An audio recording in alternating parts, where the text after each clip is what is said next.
Innal hamdalillah nahmaduhu wa nasta'inuhu wa nastaghfiruh wa na'udzu billahi ta'ala min shururi anfusina wa min sayyiati a'malina man yahdihillahu fala mudilla lahu wa man yudlil fala hadiya lahu wa ashhadu an la ilaha illallah wahdahu la syarika lahu wa ashhadu anna Muhammadan abduhu wa rasuluh.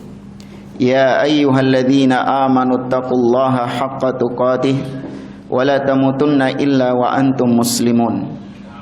Ya ayyuhan nasu taqu rabbakumul ladzi khalaqakum min nafsin wahidah wa khalaqa minha zawjaha wa batha minhuma rijalan katsiran wa nisaa'a wattaqullaha alladzi tasaaluna bihi wal arham innallaha kana 'alaikum raqiba.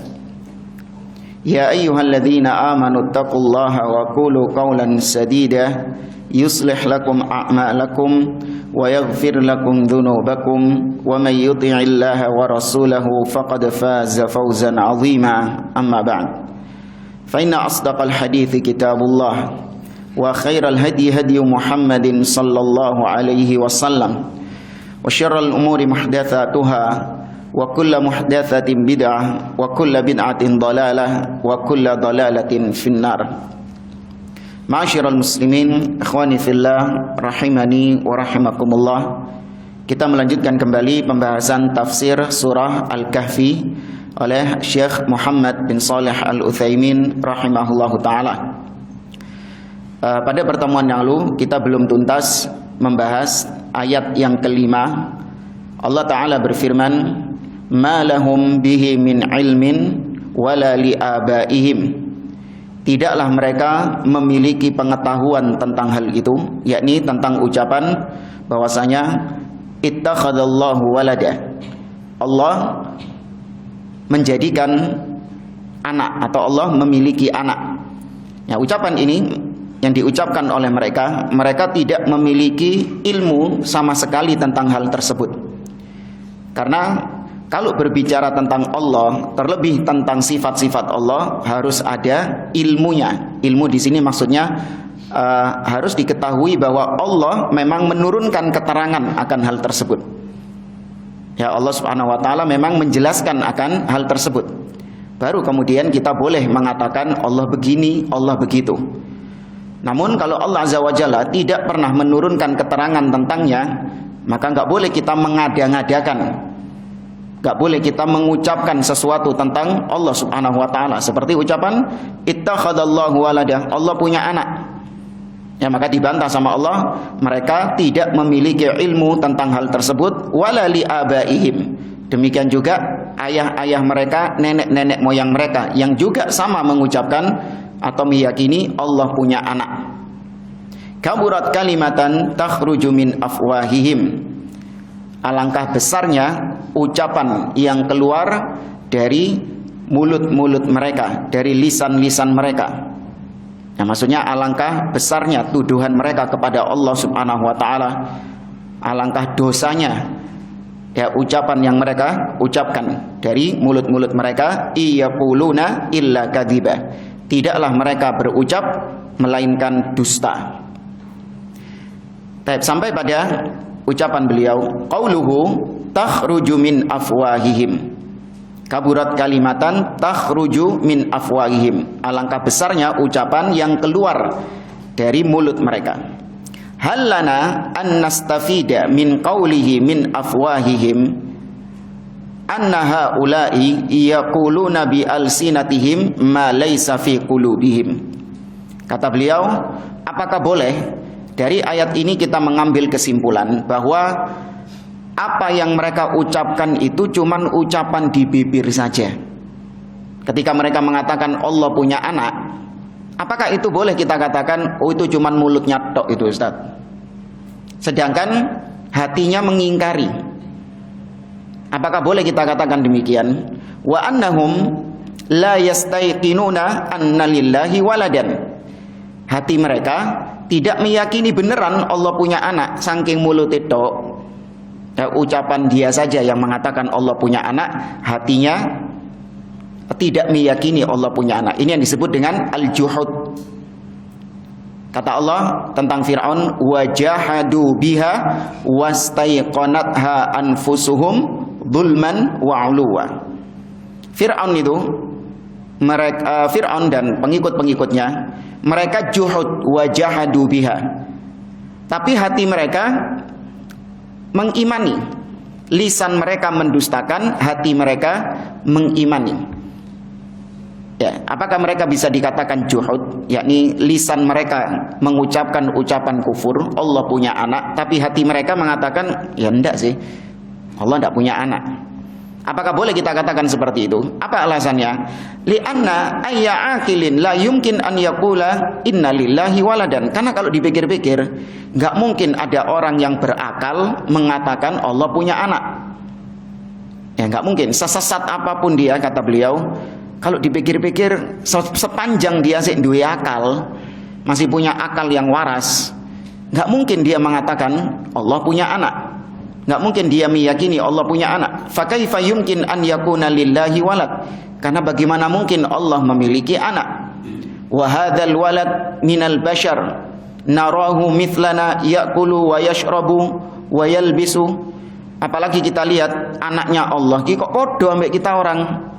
Sama seperti kita manusia juga. Ya, orang berakal kan Allah menjadikan Nabi Isa, Yesus sebagai anaknya. Nabi Isa ini podo ambek kita orang. Dia makan, dia juga minum, ya kan? Dia pakai pakaian.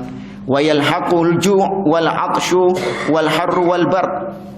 Terus dia itu juga lapar, juga haus, kedinginan, kepanasan. Yang orang yang berakal, mosok iki anak ya Allah gitu loh. Kaifa yakunu waladun lillahi ta'ala? Maka bagaimana bisa dikatakan Allah memiliki anak? Bagaimana Nabi Isa atau Uzair atau siapapun yang menuduh Allah punya anak, bagaimana dikatakan dia itu anaknya Allah? Hadza ghairu mungkin. Maka ini tidak mungkin.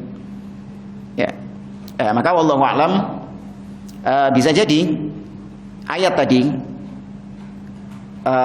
yang mengatakan ittakhadallahu walada, Allah punya anak, ya bisa jadi itu juhud. Itu hanya ucapan mereka, namun hati mereka mengingkari. Tapi juhud ini meskipun dikatakan juhud, hati mereka mengingkari, namun lisan mereka mengucapkan. Ini waliannya apa berarti? Juhud ini nifak, ya. Kebalikannya nifak. Kalau nifak, hati mengingkari, lisan mengimani. Ya, lisan mengucapkan keimanan. Tapi kalau juhud, lisan mengingkari, hati mengimani. Tapi dua-duanya tetap divonis apa? Kufur. Iya, jangan bilang juhud kayaknya lebih mending, Ustaz. Karena hati mengimani. Kan yang penting hatinya. Wah, ini pemahaman apa berarti? Yang penting hati ini Murji'ah. Ya, berarti pemahaman Murji'ah. Enggak, dua-duanya kufur, baik yang juhud ataupun yang nifak. Kata beliau, hadza ghairu mungkin. Maka ini sesuatu yang enggak mungkin. Artinya enggak mungkin ada orang yang berakal, waras ngomong kayak gitu. Walidzalika qal iyaquluna illa kadziba. Karenanya Allah melanjutkan firman-Nya, tidaklah yang mereka ucapkan kecuali dusta. In bimakna ma. Wa min alamati in an-nafiyah an yaqa'a ba'daha illa. Nah, kata-kata in yaquluna illa kadziba. In di situ artinya manafiyah, yakni penafian. Seperti kita mengatakan ma yaquluna illa kadziba. Tidaklah yang mereka ucapkan illa kecuali kadzib, dusta. Jadi in di situ diartikan ma, tidaklah, penafian. In ketika dikatakan itu adalah bentuk penafian, maka diantara tandanya adalah ada illah setelahnya.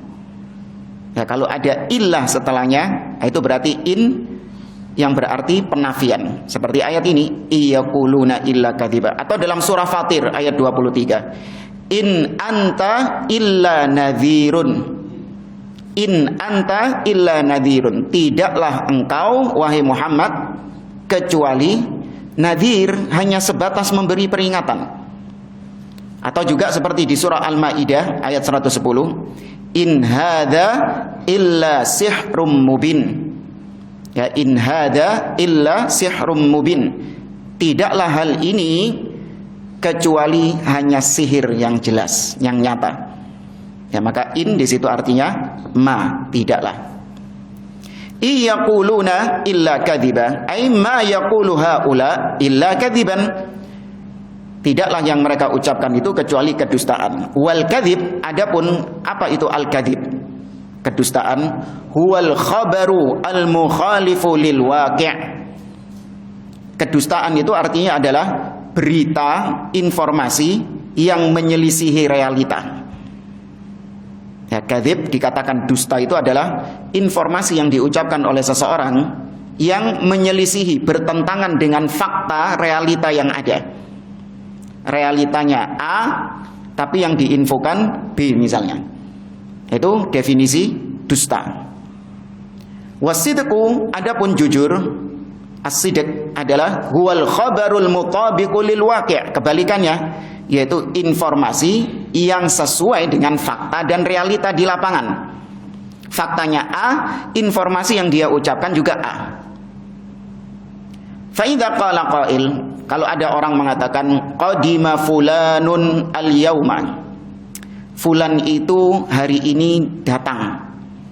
Ada fulan habis umroh misalnya.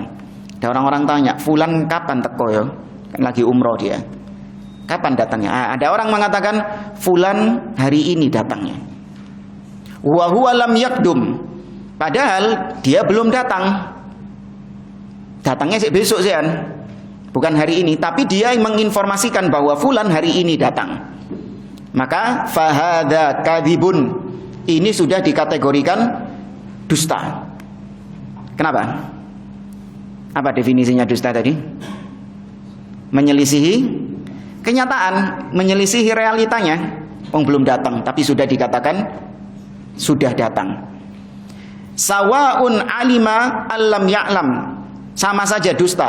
Entah orang yang mengabarkannya ini tahu kalau dia memang belum datang, sengaja memang, atau dia nggak tahu, cuman menduga-duga saja. Nah, kalau menduga-duga harusnya dikatakan dong, kayaknya ya, wallahu a'lam ya, sepertinya, dengar-dengarnya ya, hari ini datangnya ya, tiba no delay pesawatnya gitu. Tapi dia mengatakan kayaknya hari ini dia datang ya. Tapi kalau dia sama saja juga seperti yang kedua, dia tahu kalau fulan hari ini belum datang. Kalau yang pertama tadi tidak tahu, dia tetap dikatakan itu dusta. Nah yang kedua ini sudah tahu kalau fulan hari ini belum datang, masih 1 minggu lagi, 1 pekan lagi dia datangnya, tahu itu. Tapi sengaja dia sebarkan informasi hari ini fulan sudah datang. Ini juga dikatakan dusta. Baik dia ketahui ataupun tidak dia ketahui. Nah apa dalilnya? Kata beliau, wa dalilu dzalika qissatu Subai'ah al-Aslamiyah radhiyallahu anha hinama mata anha zaujuha wa hiya hamilun. Di antara dalil yang menunjukkan yang tadi kita katakan, dusta itu adalah bagi orang yang sudah tahu dan yang belum tahu. Ketika dia menginformasikan sesuatu yang tidak sesuai dengan realita, itu sudah dikatakan dusta. Dalilnya ini, yaitu kisah seorang sahabiah yang bernama Subai'ah al-Aslamiyah, di mana dia ini ditinggal mati oleh suaminya dalam kondisi dia sedang hamil. Ya, dia sedang hamil. Perhatikan ceritanya ya. Nanti kalau nggak dari awal bingung nanti kesimpulannya. Perhatikan ceritanya. Fawada'at ba'da mautihi bilayalin. Nah, setelah kematian suaminya itu, beberapa malam setelah itu dia melahirkan anaknya. Ya, beberapa malam, tidak disebutkan, beberapa malam setelahnya dia melahirkan anaknya. Si Subai'ah ini. Thumma khala'at thiyabal hidad. Dan ketika dia sudah melahirkan anaknya, dia menanggalkan pakaian iddahnya. Ya, pakaian iddah ini ya pakaian yang biasa, dia tidak berdandan, dia tidak berhias, artinya Ya pakaian iddah lah, tahu ya maksudnya ya. Ya, dia sedang mengalami iddah. Ketika sudah melahirkan, maka dia tinggalkan iddahnya itu. Ya, dia mulai keluar rumah. Walabisat athiyabal jamilah, dan dia mulai pakai pakaian yang indah. Kalau masa iddah nggak boleh pakai pakaian bagus-bagus. Nah, ketika sudah melahirkan, dia mengganti pakaiannya dengan pakaian yang indah. Turidu an tukhtoba, dia pingin supaya ada lelaki yang meminangnya, mengkhidbahnya, karena dia pakai pakaian yang bagus dan dia berdandan. Fadakhala 'alaiha Abu Sanabil, maka ada seorang yang bernama Abu As-Sanabil berjumpa dengan Subai'ah ini. Faqala laha, maka Abu Sanabil ini mengatakan, ma anti binakihin hatta ya'tiya 'alaiki arba'atu ashhurin wa ashra.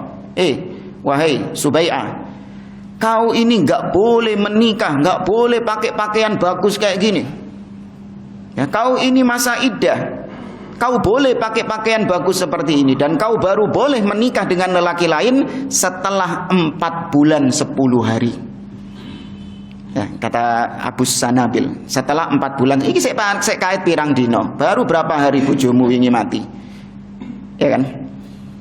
Li'annaha wada'at ba'da mauti zawjiha binahwi arba'ina lailah au aqal au akthar.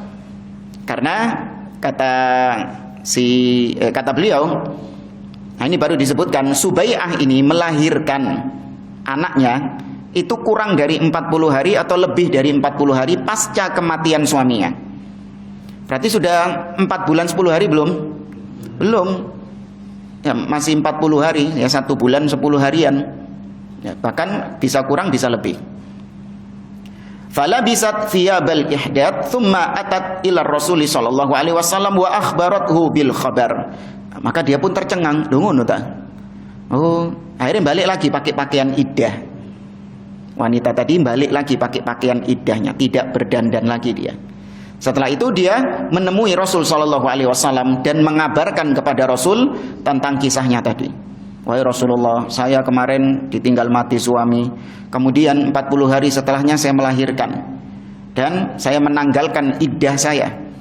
Saya pakai pakaian yang bagus supaya ada lelaki yang meminang saya, menikahi saya. Tapi tiba-tiba Abu Sanabil nyeneni aku, marahi aku. Katanya aku harus menunggu 4 bulan 10 hari baru aku boleh pakai pakaian yang bagus. Itu ngadu kepada Nabi SAW. Faqala laha, maka Nabi SAW mengatakan, perhatikan ini yang dimaksud, kadziba Abu Sanabil, telah berdusta itu si Abu Sanabil itu. Nabi mengatakan Abu Sanabil telah berdusta. Ma'anna ar-rajula ma ta'ammadal kadzib. Padahal Abu Sanabil sengaja bujuk enggak lelaki tadi? Enggak sengaja ngapusi, dia enggak ada niatan untuk membuat narasi-narasi yang keliru, narasi yang salah, enggak. Dia enggak tahu kalau ternyata itu salah, itu keliru. Abu Sanabil ini yadhun annaha ta'taddu bi atwalil ajalaini. Abu Sanabil tadi, dia itu meyakini bahwa masa iddah itu diambil yang paling lama dari 2 masa iddah yang ada. Seperti kalau ditinggal mati sama suaminya, maka ada 2 masa iddah. Yang pertama sampai lahir, ya kan? Sampai lahir. Dan yang kedua 4 bulan 10 hari. Nah, menurut Abu Sanabil, konsepnya Abu Sanabil yang dipahami sama dia, itu diambil mana di antara 2 ini yang paling lama. Kalau misalnya setelah meninggalnya suami 40 hari setelahnya, atau bahkan besoknya langsung, jadi mari bojone mati, menini langsung lahir no. Ya, maka yang diambil yang bulan. Enggak, ini menurut Abu Sanabil ini. Ingat ya, menurut siapa? Menurut Abu Sanabil tadi. Saya ulangi, bingung antum kan? Jadi ada seorang wanita hamil, mati bojone, suaminya meninggal. besok setelah kematian suaminya, besoknya langsung H+1 setelah kematian suaminya melahirkan dia. Maka menurut Abu Sanabil, apakah orang ini selesai masa iddahnya? Enggak, diambil yang lebih lama lagi. Apa itu? 4 bulan 10 hari. Atau menurut Abu Sanabil, apabila 4 bulan 10 hari wanita ini masih belum melahirkan, maka dia tetap dalam masa iddah sampai melahirkan. Melahirkannya berapa? 9 bulan. Iya kan? Melahirkannya 9. Maka dia ambil yang 9 bulannya, bukan yang 4 bulan 10 hari. Paham ya? Ini konsepnya Abu Sanabil. Dia mengira konsep iddah seperti itu, padahal enggak. Ya, padahal kata Allah Subhanahu wa taala, wa ulatul ahmali ajaluhunna ayyadhna hamlahun, kata Allah. Adapun wanita-wanita yang hamil, maka masa iddahnya yaitu ketika dia melahirkan. Ya, itu yang Allah firmankan. Baik, kembali ke cerita tadi. Fa in baqiyat hamilan ba'da arba'ati asyhur wa asyara baqiyat fil ihdad hatta tadha'. Kalau dia masih tetap hamil, padahal sudah lewat 4 bulan 10 hari, tetap dia harus melanjutkan masa iddahnya sampai dia melahirkan. Wa in wada'at qabla arba'ati asyhur wa asyra baqiyat fil ihdad hatta tatimma laha arba'atu asyhurin wa asyra. Tapi kalau si wanita tadi sudah melahirkan sebelum 4 bulan 10 hari, maka dia tetap melanjutkan masa iddahnya sampai sempurna 4 bulan 10 hari. Jadi dijupuk sing paling dawa, kata Abu Sanabil, atau menurut Abu Sanabil. Walakin as-sunnah, akan tetapi yang benar, bayanat annal hamil iddatuha wad'ul hamli walau duna arba'ati asyhur. Padahal yang benar, seorang wanita yang hamil, maka masa iddahnya ketika dia ditinggal mati oleh suaminya, yaitu ketika dia melahirkan, meskipun belum 4 bulan 10 hari. Fasyahid anna Nabiya sallallahu alaihi wasallam atlaqa ala qawli Abi Sanabil kadhib ma'annahu lam yata'ammad. Yang dijadikan pembahasan inti dalam cerita tadi adalah Nabi mengatakan bahwa Abu Sanabil telah berdusta, padahal Abu Sanabil gak niat berdusta. Tapi memang demikian, dusta itu adalah berita yang gak sesuai dengan fakta, gak sesuai dengan kenyataan, gak sesuai dengan yang hak. Itu sudah dikatakan dusta. Baik, kita lanjutkan di ayat yang ke-6. Allah mengatakan, fala'allaka bakhi'un nafsaka ala atharihim illam yu'minu bihadzal hadithi asafa. Kata Allah Subhanahu wa taala, maka bisa jadi engkau wahai Muhammad sallallahu alaihi wasallam, bisa jadi engkau sedih. Ya, bisa jadi engkau sedih dengan apa yang diperbuat oleh mereka. Ya, apa yang diperbuat oleh mereka. Illam yu'minu bihadzal hadits, yaitu tatkala mereka tidak beriman dengan al-hadits. Al-hadits di sini nanti disebutkan adalah Al-Qur'an. Ya, bisa jadi kau sedih gara-gara mereka tidak beriman dengan Al-Qur'an. Asafa, dan kau menyayangkan hal tersebut. Dan kita baca di sini, fala'allaka al-khitabu lirrasuli sallallahu alaihi wasallam. Kau di sini dalam ayat ini, fala'allaka, bisa jadi engkau di sini maksudnya kepada Rasul sallallahu alaihi wasallam. Bakhi'un nafsaka, muhlikun nafsaka. Ya, bakhi'un itu artinya muhlikun. Bisa jadi engkau membinasakan dirimu. Membinasakan dirimu di sini artinya engkau larut dalam kesedihanmu. Ya, larut dalam kesedihanmu. Li'annahu kana sallallahu alaihi wasallam idza lam yujibuhu hazina haznan syadidan. Karena Nabi sallallahu alaihi wasallam ketika ada manusia yang tidak mengijabahi dakwah beliau, ajakan beliau, ya, tidak mentaati Allah dan Rasulnya, tidak mengimani Al-Quran, tidak masuk ke dalam agama Islam, maka Nabi SAW sedih nggak? Sedih dengan kesedihan yang sangat, ya, hazanan syadidan. Wa dhaqa sadruhu, ya dada beliau itu sesak. Ya, dada beliau sesak ketika manusia tidak beriman. Hatta yakada yahlik. Ya, hampir-hampir Nabi SAW ya larut dalam kebinasaan. Ya, binasa gara-gara larut dalam kesedihan itu. Fasallahu Allahu azza wa jalla, maka Allah kemudian menghibur Nabi SAW. Banyak cara Allah menghibur. Di antaranya adalah dengan Allah ceritakan kisah-kisah para nabi dan rasul. Itu bentuk tasliyah, hiburan dari Allah kepada Nabi SAW.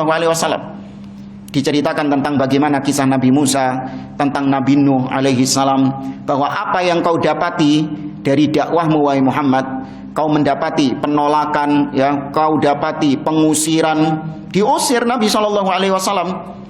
Ya, kau dapati caci maki, bully dari orang-orang Mekah.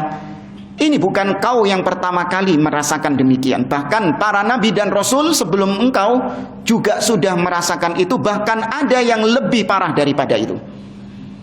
Karena Nabi ketika dilempari batu sama orang-orang Taif, Nabi SAW kemudian teringat dengan Musa alaihi salam. Nabi mengatakan, rahimallahu Musa.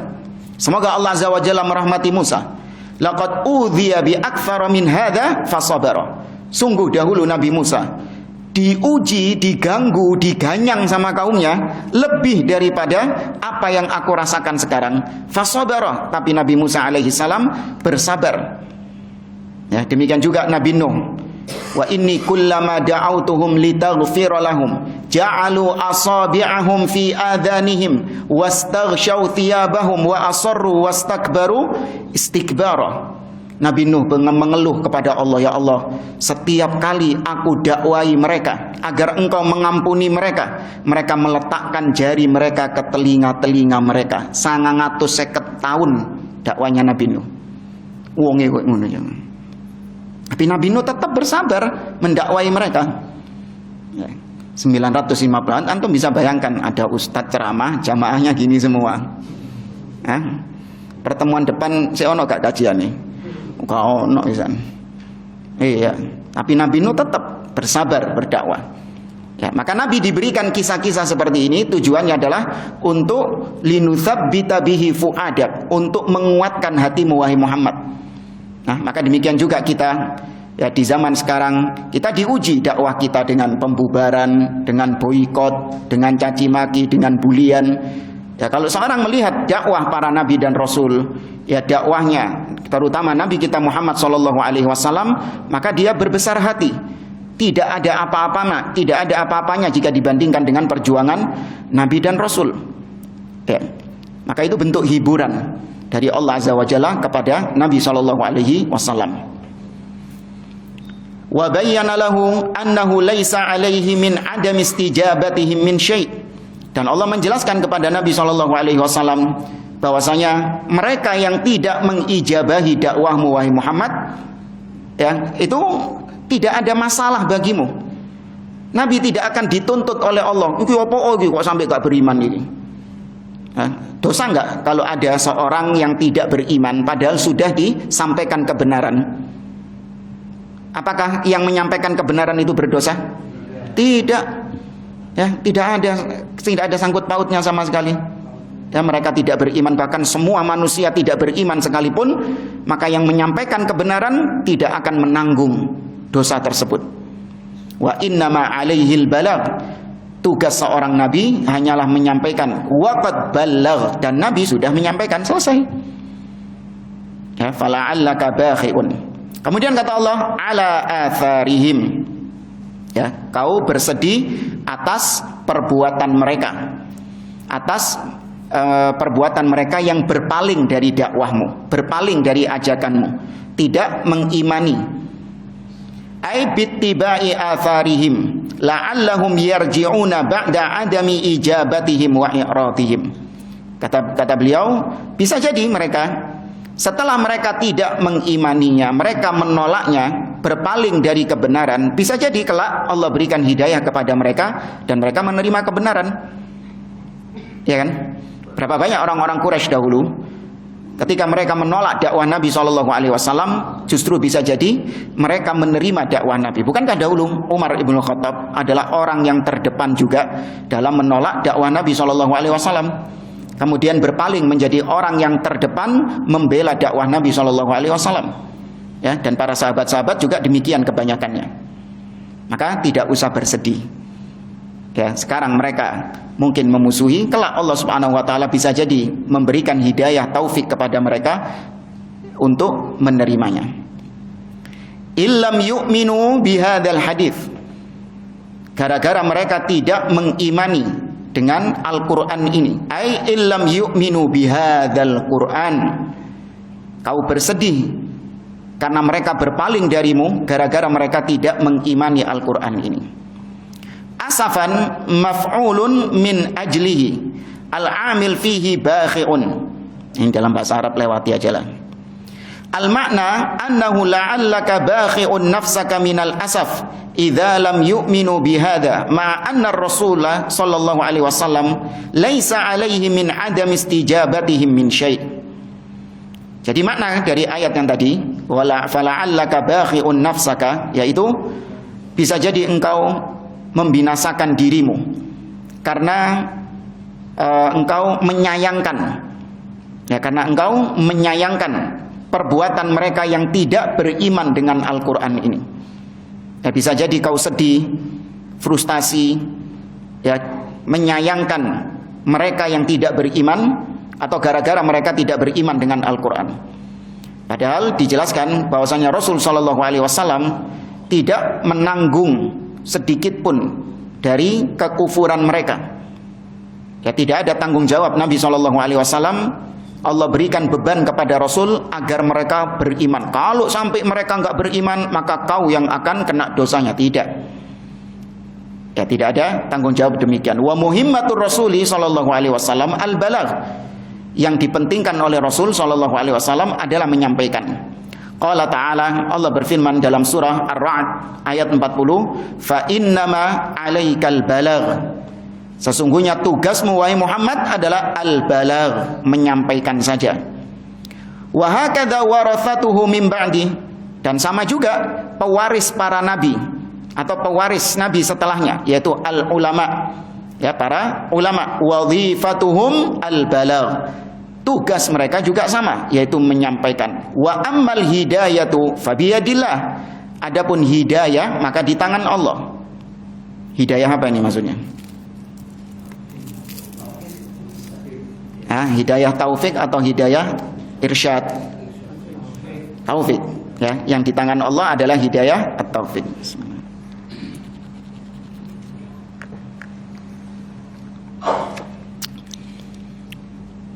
Wa minal ma'lum, dan sudah diketahui, annal insanal mu'min yahzan idza lam yastajibin nasu lil haqqi. Ya, seorang manusia yang beriman, seorang yang beriman, ketika dia menyampaikan kebenaran tapi manusia tidak menerima kebenaran tersebut, maka dia sedih. Ya, suatu hal yang wajar kan? Suatu hal yang wajar. Lakinnal hazin idza lam yakbalin nasul haqqa ala naw'ain. Namun kondisi manusia yang tidak menerima kebenaran, atau orang yang bersedih ketika menyampaikan dakwah, manusia menolaknya, maka itu ada dua kesedihannya. Ya, saya ulangi. Orang menyampaikan kebenaran terus ditolak, tidak diterima, maka yang menyampaikan kebenaran itu kan sedih. Nah, model kesedihannya itu ada dua. Yang satu terpuji, yang satu tidak terpuji. Ya, model kesedihannya itu ada dua. Sedih, iya, wajar sedih. Tapi sedihnya itu ada dua model. Yang satu baik, yang satu nggak baik. Nah, ini tergantung kembali kepada niat. Apa maksudnya? Model yang pertama, nau'un yahzan li'annahu lam yuqbal. Model yang pertama, ketika dia berdakwah, menyampaikan kebenaran, orang-orang menolak, tidak menerima kebenaran, dia sedih. Kenapa sedih? Karena dirinya yang ditolak. Paham ya? Karena dirinya yang ditolak, personnya yang ditolak, maka dia sedih. Sedangkan jenis yang kedua, wa nau'un yahzan li annal haqqa lam yuqbal. Sedangkan jenis kedua, sedihnya itu gara-gara kebenaran kebenaran yang ditolak sama mereka. Sedih, kenapa kebenaran kok ditolak sama mereka? Bukan sedih, kok aku ditolak gitu. Yang pertama sedihnya karena dianya yang ditolak. Sedangkan yang kedua sedih karena kebenaran yang ditolak. Wathani huwal mamdu. Nah, yang terpuji yang kedua. Ya, yang terpuji yang kedua, li annal awal, kalau yang pertama idza da'a fa innama yad'u li nafsi. Ketika dia berdakwah, mengajak manusia, maka dia mengajak manusia kepada dirinya supaya nurut sama dia, supaya menerima dia. Dan itu bukan dakwah namanya. Namanya dakwah itu mengajak manusia kepada Allah, bukan mengajak manusia kepada dirinya. Wathani idza da'a fa innama yad'u ila Allah azza wa jalla. Adapun orang yang kedua yang tadi kita sampaikan, dia sedih karena kebenaran yang ditolak, bukan karena dirinya yang ditolak, maka ini benar. Dia sedih karena dia mengajak manusia kepada Allah Subhanahu wa taala dan dia menolak jalan Allah tersebut. Walihada qala ta'ala, oleh karenanya konsepnya dalam berdakwah itu sudah Allah katakan dalam surah An-Nahl ayat 125. Allah mengatakan ud'u ila sabili rabbik, ajaklah manusia, serulah manusia ke jalan Rabbmu, bukan ud'u ilaika, serulah manusia ke jalanmu. Enggak. Pernah kita contohkan ya tentang dua anak kecil yang disuruh sholat itu, masih ingat? Sudah ingat ya berarti ya? Ada yang belum? Hah? Belum. Tapi mayoritas sudah ingat. Baik. Ada kasus misalnya antum ini, ketika adzan berkumandang, Anda lihat ada dua anak kecil sedang main-main. Ketika adzan berkumandang, maka Anda memerintahkan, mengajak, ini berdakwah. Anda mengajak dua anak tadi untuk leren, untuk menghentikan permainannya, kemudian ambil wudhu, sholat. Ya, sholat sholat, mari leren dulu nih, ngono kan? Nah, anak yang pertama merespon Anda dengan respon yang nggak enak. Oh, posisi karepku, terserah saya mau main, saya mau sholat, wis aja ngatur-ngatur aku, ngali aku nu, maya. Ya kan, kurang ajar dia. Nah, yang pertama ini. Sedangkan anak yang kedua responnya sopan. Oh, nggih Pak. Ya nggih, matur nuwun. Nggih. Terima kasih sudah diingatkan. Jazakallah khair. Yang kedua gitu. Ya sudah wis, Anda tinggal, kemudian Anda masuk masjid. Salat ditegakkan. Setelah selesai salat, ternyata Anda dapati anak yang tadi responnya sengak, respon yang kurang ajar tadi, ikut sholat bersama Anda. Sedangkan anak yang responnya sopan, nggih, jazakallah khair, tetap nang jopo gak sholat. Ya. Maka Anda lebih cinta kepada siapa? Anak yang sopan atau anak yang tadi sengak? Dan Anda benci kepada yang mana? Yang sopan atau yang sengak?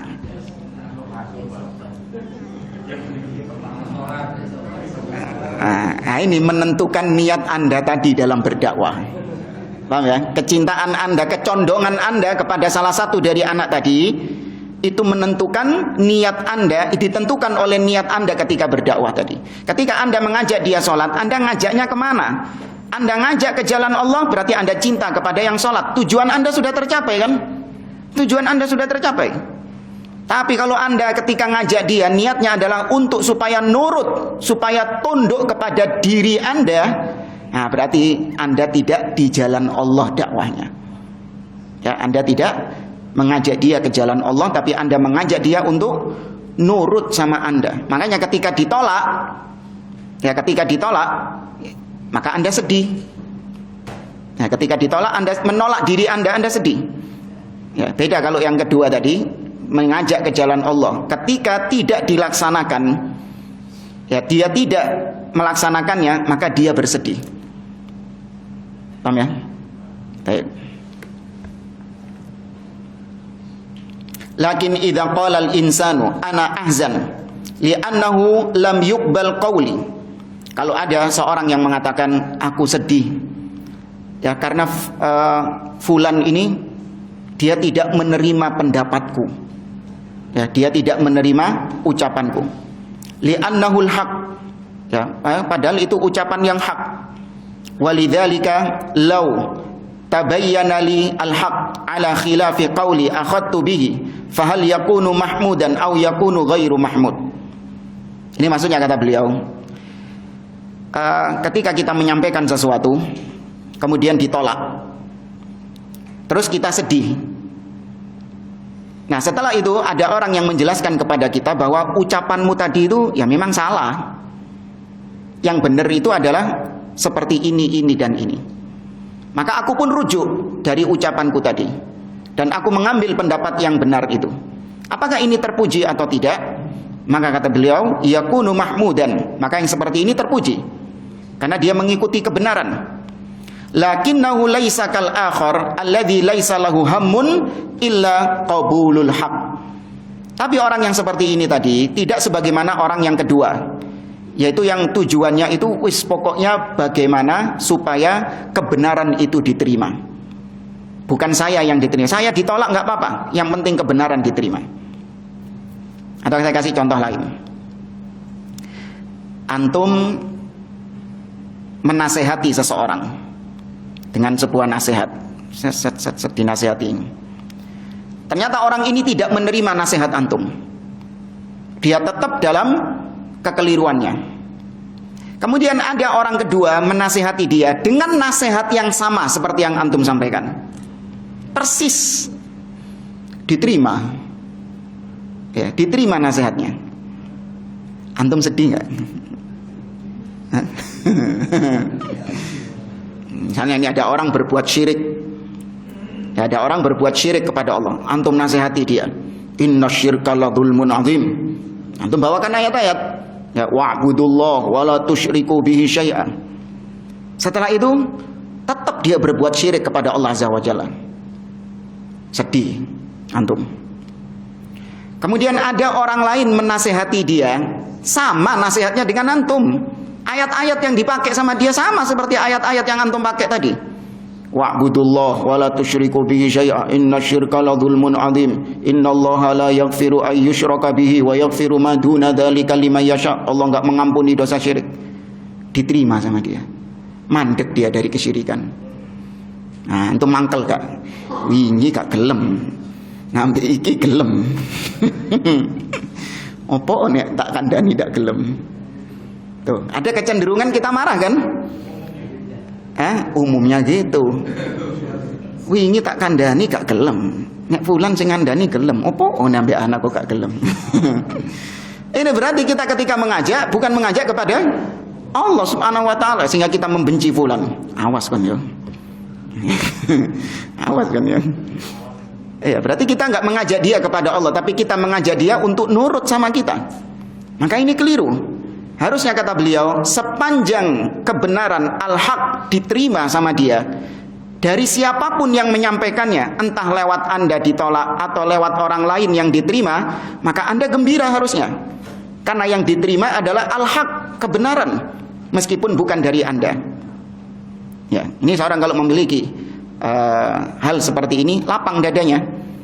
Ya, bagaimana seorang itu yang penting menerima kebenaran, baik dari dia ataupun kalau bukan dari dia, ya berarti memang bukan rezekinya. Ya, bukan rezekinya. Bisa jadi banyak faktor. Ya, bisa jadi banyak faktor.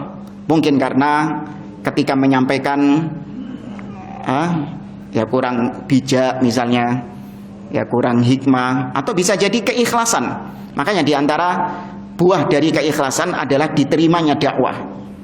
Kata Syekh Muhammad bin Shalih Al-Utsaimin dalam muqaddimah kitab Arba'in Nawawi, Syarah Arba'in Nawawiyah, ketika beliau menjelaskan secara singkat tentang keistimewaan Al-Imam An-Nawawi rahimahullahu taala. Ya, ini meskipun perkara ghaib ya, cuman beliau mengatakan diantara tanda keikhlasan. Ini tanda, bukan beliau memastikan kalau Imam Nawawi sudah pasti ikhlas, karena ini perkara hati, perkara siapa? Milik siapa? Allah Azza wa Jalla yang tahu. Cuman tanda keikhlasan adalah yaitu bahwasanya Imam Nawawi itu ikhlas dalam berdakwah, yaitu diterimanya karya-karya beliau oleh semua kaum muslimin. Beliau mengatakan tidaklah ada masjid kecuali hampir di masjid itu ada kitab karya Imam An-Nawawi rahimahullah taala. Ono nang kene. Apa? Ada Riyadhus Shalihin di situ? Ada Riyadhus Shalihin di situ. Diterima baik oleh ahlu sunnah bahkan oleh ahli bid'ah sekalipun. Ya kan? Itu kata Syekh Muhammad Shalih Al-Utsaimin di antara buah tanda keikhlasan dakwahnya Al-Imam An-Nawawi. Ya, rahimahullahu taala. Maka keikhlasan seorang dai itu juga menjadi pengaruh terhadap mad'u yang didakwainya. Kenapa? Yang ini dakwahnya sama, qala Allah qala Rasul, tapi tidak diterima, dan kenapa yang satunya diterima? Ini bisa jadi padahal sama kontennya, ini bisa jadi dipengaruhi karena keikhlasan. Cuman jangan kemudian belani supaya diterima, kita merubah konsep dakwah. Awas. Hanya supaya belani cekne diterima dakwah nih. Ya, kita rubah konsep dakwahnya. Kalau kita berdakwah secara kajian seperti ini kayaknya tidak diterima. Nah, tapi kalau kita selingi dengan musik-musik, ya kita lewat musik, nah, itu kayaknya banyak diterima. Oh, ndak belani. Ndak belani. Kayaknya kalau dakwahnya ini kita memprioritaskan masalah tauhid, ya kita menjelaskan umat kepada kesyirikan, kayaknya dakwah seperti ini tidak diterima sama masyarakat. Ya, maka kita singkirkan dulu, kita akhirkan dulu dakwah tauhid ini. Ya, kita akhirkan dulu dakwah tauhid ini. Kita mengesampingkan dakwah tauhid ini supaya diterima sama masyarakat. Oh, ndak belani diterima. Yang penting konsep kita berdakwah sesuai dengan manhaj dakwahnya Nabi SAW. Ya, dan kita ikhlaskan dakwah kita ajak manusia kepada Allah, bukan kepada diri kita pribadi. Ya, urusan diterima atau tidak ini tergantung Allah Subhanahu wa taala yang memberikan hidayah.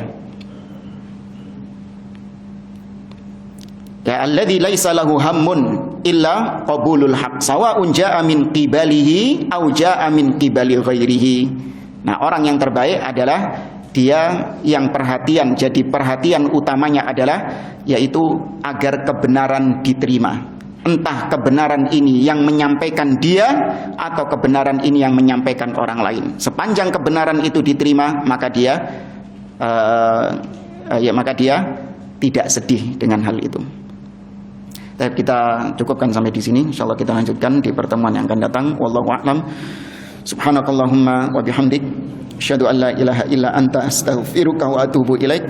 Assalamualaikum warahmatullahi wabarakatuh.